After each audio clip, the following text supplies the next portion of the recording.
The first reading today is from Micah, the 6th chapter, verses 1 through 8. With the mountains and the foundations of the earth as the jury, God brings a lawsuit against Israel. God has weaned Israel with a long history of saving acts. God does not want or expect lavish sacrifices to attempt to earn divine favor. Rather, God empowers the people to do justice, to love loyalty to God, and to walk shrewdly in God's service. Hear what the Lord says. Rise, plead your case before the mountains, and let the hills hear your voice. Hear, you mountains, the controversy of the Lord, and you enduring foundation of the earth. For the Lord has a controversy with his people, and he will contend with Israel. O my people, what have I done to you? In what have I wearied you? Answer me, for I brought you up from the land of Egypt and redeemed you from the house of slavery. And I sent before you Moses, Aaron, and Miriam. O my people, remember now what King Balak and of Moab devised, what Balaam, son of Beor, answered him, and what happened from Shittim to Gilgal, that you may know the saving acts of the Lord. With what shall I come before the Lord, and bow myself before God on high? Shall I come before him with burnt offerings, with calves a year old? Will the Lord be pleased with thousands of rams, with 10,000s of rivers of oil? Shall I give my firstborn for my transgression, the fruit of my body for the sin of my soul? He has told you, O mortal, what is good. And what does the Lord require of you but to do justice, and to love kindness, and to walk humbly with your God?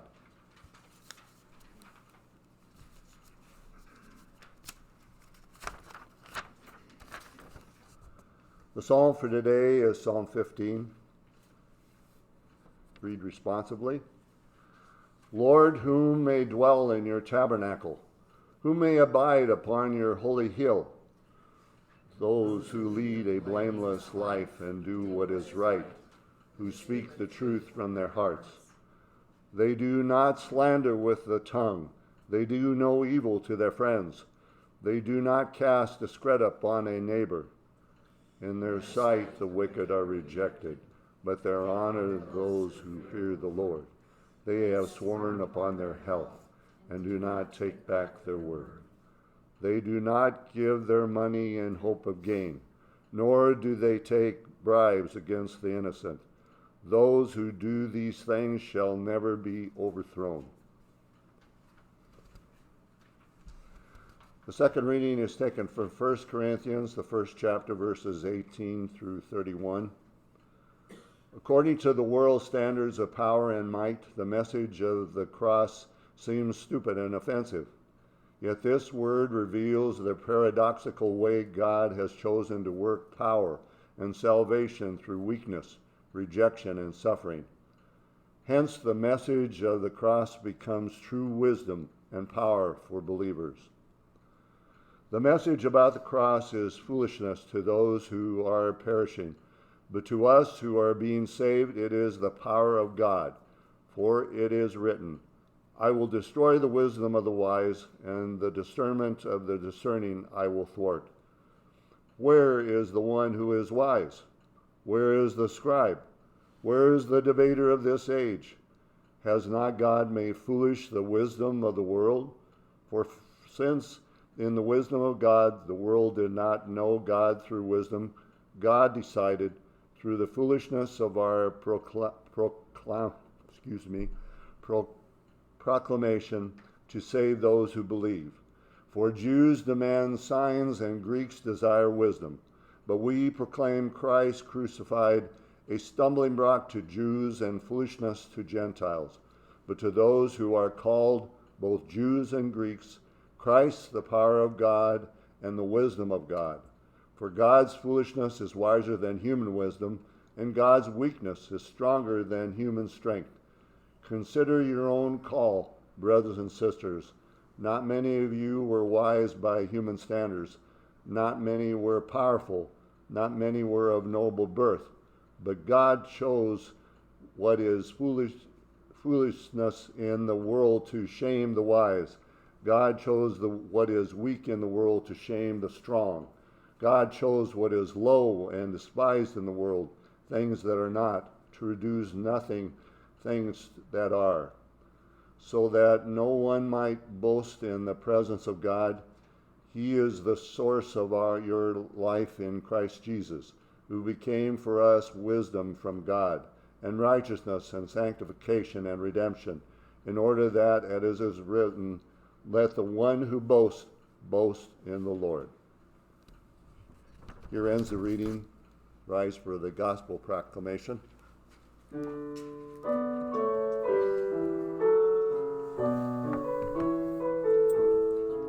to do it fast. Hallelujah, Lord, to whom shall we go? You have the words of eternal life.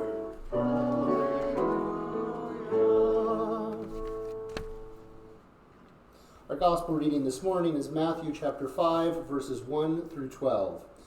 Glory to you, O Lord. When Jesus saw the crowds, he went up the mountain, and after he sat down, his disciples came to him. Then he began to speak and taught them, saying, Blessed are the poor in spirit, for theirs is the kingdom of heaven. Blessed are those who mourn, for they will be comforted. Blessed are the meek, for they will inherit the earth. Blessed are those who hunger and thirst for righteousness, for they will be filled. Blessed are the merciful, for they will receive mercy. Blessed are the pure in heart, for they will see God. Blessed are the peacemakers, for they will be called children of God.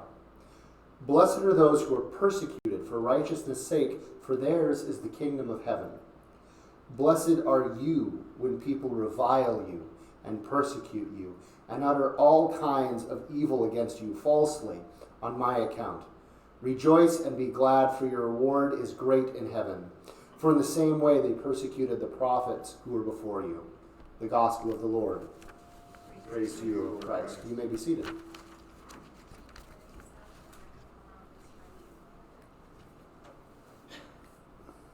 Yeah, this is off.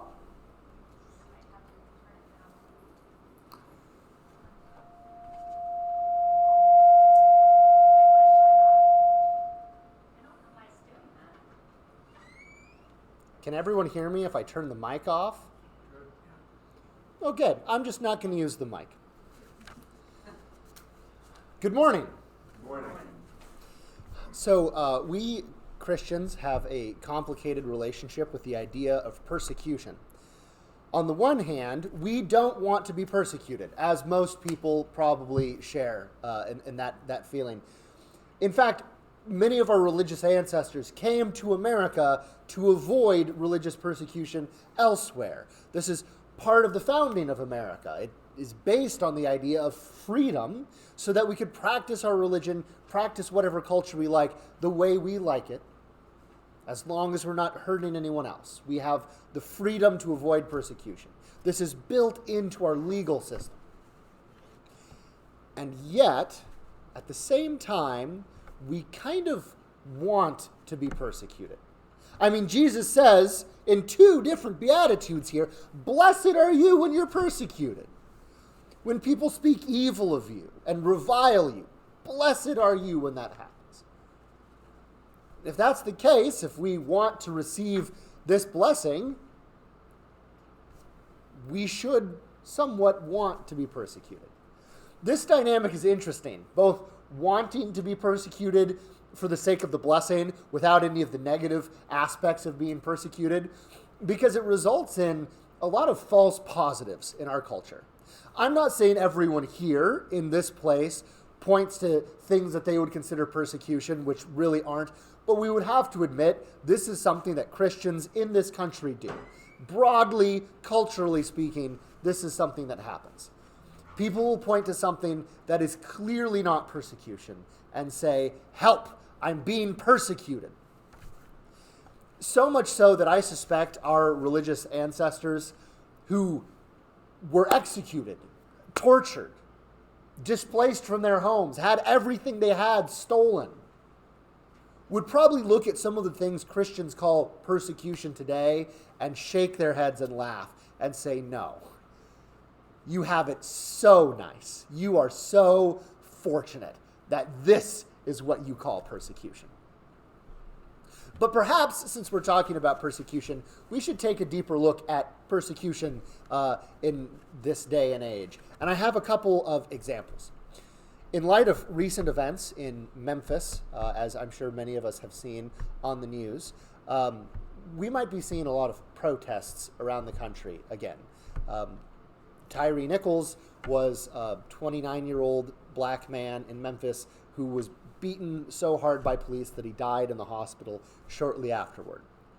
We might look at that and say that is persecution, that is oppression, and we'd probably be right. But this calls to mind a similar event that happened a couple years ago, George Floyd's murder. And before anyone says murder is kind of a loaded term, this is now the correct term. Derek Chauvin was prosecuted and convicted of murder. George Floyd was murdered by a police officer. After that event, there were protests that sparked all across the country and in other parts of the world. It was a very unjust killing of a man by a police officer. We might say that also is oppression. That also is persecution. But there's another interesting, very controversial figure who emerged out of this time of protest, particularly the protests that occurred in Kenosha, Wisconsin.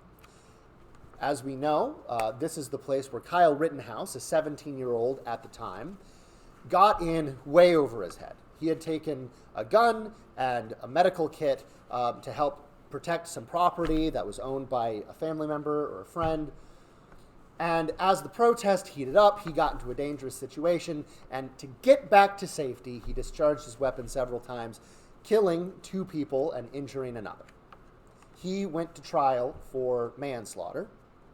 And as we were awaiting the trial, we saw the political divisions and polarization in this country form battle lines along this issue. On the one side, you had people saying this kid is a monster. This is the problem with guns and gun violence in this country. And on the other side, you had people saying this is a kid who was trying to do his best to protect people and things he cared about. He got into a dangerous situation and used his Second Amendment right with wisdom and restraint to get back to safety. He did nothing wrong. And then you had a lot of people in the middle who said this is just a sad situation all around. It's just a terrible situation. And I tend to agree with that view. In a just world, Kyle Rittenhouse would never have been in that situation. In a just world, no 17-year-old would be in a situation where they feel they have to discharge a weapon at another human being for their own safety. But we don't live in a just world. And that happened. As the polarization mounted more and more intensely approaching the trial, we got some interesting things. People on both sides of the issue weighed in, some very important high-up people. Some demonizing Kyle Rittenhouse, some idolizing him as a hero. It was a mess. And then the trial came, and he was acquitted. It was found that he was acting in justified self-defense. But he had a tremendous recovery afterward. He went on a tour of various conventions and podcasts. He got to meet the president. He went on Tucker Carlson's show on Fox News. He started a fundraising organization that's kind of a media watchdog group. One lawyer suggested that he would be able to get $1 million book deal easily. Now, during the time leading up to the trial and afterward, as he continued to be demonized by some figures, a lot of people said Kyle Rittenhouse was being persecuted. And that may be true. He was reviled in some ways that were wrong. People put the cart ahead of the horse, and when he was acquitted and it was found that he was acting in self-defense, a lot of people who called him a monster were demonstrated to be, well, wrong, at least according to that court. It is a complicated situation, and some people overly simplified it to make him look bad. We could say that that's persecution. And that persecution led to him getting $1 million book, or at least the potential to get $1 million book deal. Maybe this is what Jesus meant when he said, you'll be blessed if you go through persecution. Because on the other side, you get $1 million book deal and you get to go on a tour of a bunch of podcasts and conventions. Probably not. It's probably not what Jesus actually meant. But there is debate to be had. If he recovered so nicely, is simply going to trial and having some people weigh in on it enough to be considered persecution? Was Kyle Rittenhouse genuinely a victim of persecution? We could have an argument about that, but we'll table that for now, because I have another example, one closer to home, but much less high profile. In 1999, in Omaha, a young man named Larry Perry was killed in an act of gun violence. 3 men were arrested for the crime. One of them, Ernest Jackson, who was 17 years old at the time, the same age as Kyle Rittenhouse when the Kenosha riot happened. Ernest Jackson was a young black man. He went to trial, and after a couple of witnesses placed him at the scene of the crime, it's a little complicated because the witnesses didn't know his name. They were given his name by the police. But they said that someone matching his description was there, and that was enough for a jury to convict him. Initially, it was a life sentence, but when that was appealed because you can't sentence a minor to life in prison, they reduced it to 60 to 80 years, which is still essentially a life sentence. So Ernest Jackson went to prison. But here's where things get really interesting.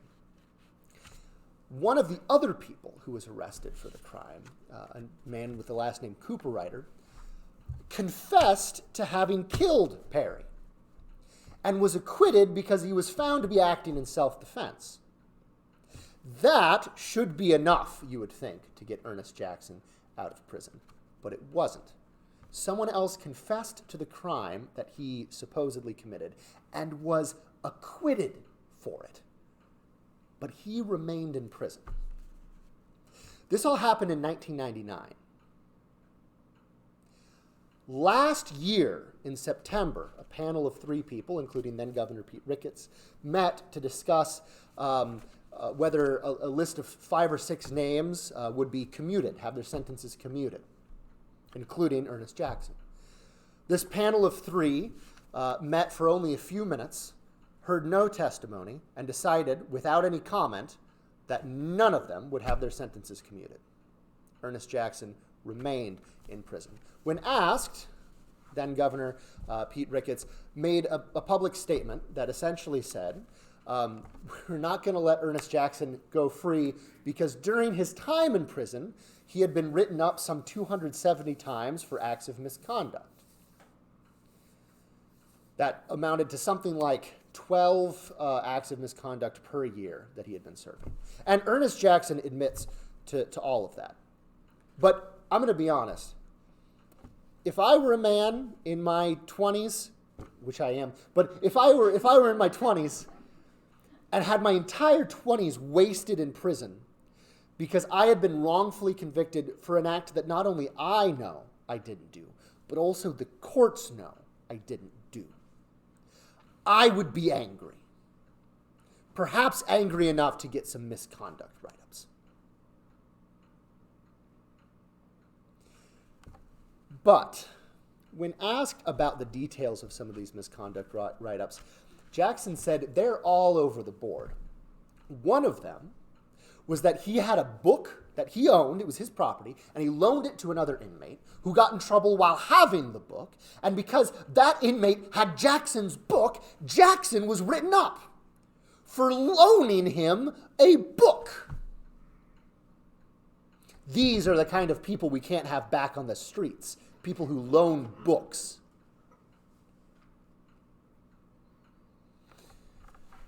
And even if these acts of misconduct were actually problems, not just loaning books, The fact remains that not only did he not pull the trigger, he wasn't the one to kill the person, but the act of violence was found to be an act of self-defense. It's not a crime. Kyle Rittenhouse killed 2 people and was acquitted because it was self-defense. Ernest Jackson killed no one. Someone else killed someone in self-defense, and Ernest Jackson remains in prison. Now, again, we could argue about whether Kyle Rittenhouse was persecuted or not. But whatever we'd say, we'd have to agree that as much as Kyle Rittenhouse was persecuted, Ernest Jackson is being persecuted to such a much greater degree that it is almost makes Rittenhouse's persecution insignificant by comparison. Because you know who's not getting to go on a tour of conventions and podcasts? Ernest Jackson. You know who's not getting a potential $1 million book deal? Ernest Jackson. You know who doesn't get to go home and sleep in his own bed, but has to stay in prison, though he is, in the view of the courts, innocent of a crime that wasn't a crime? Ernest Jackson.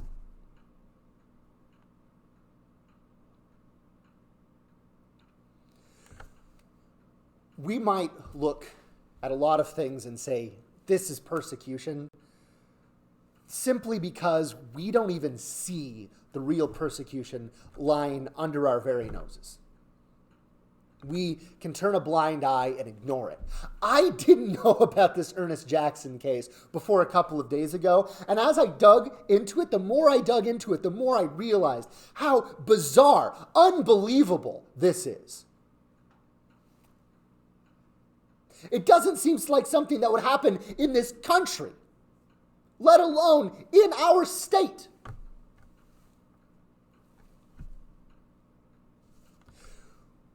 We can accidentally turn a blind eye to real persecution, and that's why we come up with false positives. That's why some people saying some bad things about someone on the internet feel like persecution, but it's not. So where then... What then do we do about this persecution problem? For one, it's probably safe to assume that if anyone's persecuted, it's not us. Kind of like the gun safety rule, that is, the most dangerous gun in the world is the one that you're holding. It's not necessarily true. Frankly, there's probably a lot more dangerous guns out there. But if you assume that the most dangerous gun in the world is the one you're holding and treat it that way, you'll be a lot safer. Similarly, the most persecuted person in the world is not you. That might not always be true. But if you take that to heart, you'll be right more frequently than you're wrong. So then where do we go to receive this blessing if we're not being persecuted? Where do we find the blessing for those who are persecuted if it's just not us? The first thing we can do is point to Christ, someone who genuinely was persecuted. An innocent man condemned to death and murdered by an unjust state apparatus. Jesus was persecuted. And once we point to Jesus, perhaps we'll see where Jesus is pointing. And I suspect that Jesus, where Jesus is finding persecution, is in the prison cell of Ernest Jackson. In the home of Tyre Nichols' family, mourning his death. Now, we sometimes turn a blind eye to a world of persecution. We just don't look at it. But if we follow where Jesus is pointing, we have to see it. And sometimes it's worse than just turning a blind eye. Sometimes we make statements or ask questions that really align us more with the oppressor than the oppressed. We say, well, maybe Tyre Nichols should not have run away from the cops, even after they were beating him. Maybe George Floyd shouldn't have resisted, even though he really wasn't. Maybe Breonna Taylor just shouldn't have been in her boyfriend's apartment. Maybe Philando Castile just shouldn't have had that gun that he was legally licensed to carry. Maybe Ahmaud Arbery shouldn't have been running through a white neighborhood. Maybe Ernest Jackson shouldn't have loaned another prisoner a book. But when we say things like that, we are aligning against where Jesus is pointing and where Jesus is. I know we all want to hear good news in a sermon, and I can give at least some. The good news is, though we fail, though we turn blind eyes, though sometimes we align with the oppressor, God doesn't give up on us. The Holy Spirit continues to work in us, transforming our hearts, opening us to God's love and light so that we can be transformed into the saints that God desires us to be. And God's love and grace can cover a multitude of sins, even the sins we don't realize we're committing. But maybe today, instead of focusing on the good news for ourselves, we should talk about the good news for the people who are really being persecuted. Jesus is there with them, first and foremost. The very heart of Christ is in the prison cell of Ernest Jackson, is with the families of those who have lost loved ones to police brutality and to injustice. Where persecution is really happening and we so often turn a blind eye, that is where God is most actively at work. That is where God is most present. If, having heard the story of Ernest Jackson, you are interested in helping, there's actually an interesting way that you can do this week. February 2nd, that's Thursday of this coming week, there's a bill going into committee in the Nebraska legislature. It's called LB 18. It provides for a motion to be made for a retrial in the case of new evidence coming to light. This could be what Ernest Jackson needs to get out of prison. It's either that or he waits until his first available hearing for parole in 2029, 6 more years of waiting in prison. If you're so moved, spread the word. This sermon will be up on Facebook. Share it. Tell people. Even if not the sermon, tell people about LB 18 and Ernest Jackson.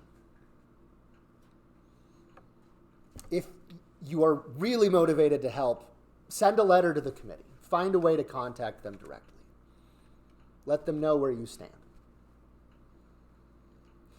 Maybe God is inviting us and giving us an opportunity to not simply seek the blessing of persecution for ourselves, but to bear the blessing of persecution for someone who really needs it. For this most blessed opportunity, thanks be to God. Amen.